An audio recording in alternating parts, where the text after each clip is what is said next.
in yours if he didn't tell. He says, and let us not get weary in well doing, for in due season we will reap. What's the contingency? If we faint not.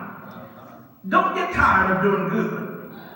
Don't get discouraged and give up, for we will reap a harvest of blessings at the appropriate time.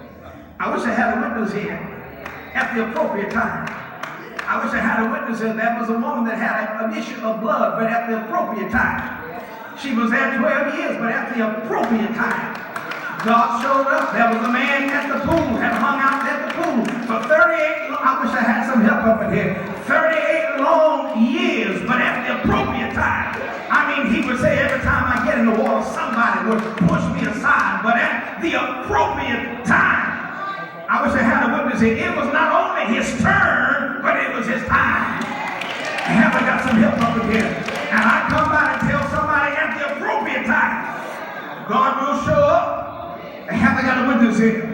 And let's be honest about it, it gets discouraging to continue to do right, receive no word of thanks, to see you don't see any tangible results. But Paul challenges the Galatians, and he's challenging us. He says to keep on doing good, and you've got to trust God for the results.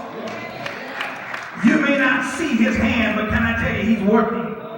I wish I had a witness here. I said you may not see his hand, because God does have an invisible hand. And God is already working on your situation. If you trust and obey, he's working. Just might he's working it out for you. For in due season, in due time, you will reap a harvest of blessings, but that's only if we continue to hang on in there. Tell your neighbor, hang on in there. Don't lose heart while you're waiting on the Lord. You know, when you're on the right road, but sometimes it gets a little rough, it gets a little tough to travel on, but it gets easier when you see your purpose while you're on it. And when you see your purpose, then you can examine the dynamics of the circumstances and see the hand of the divine and lift the litany of Paul's words from his lips. For I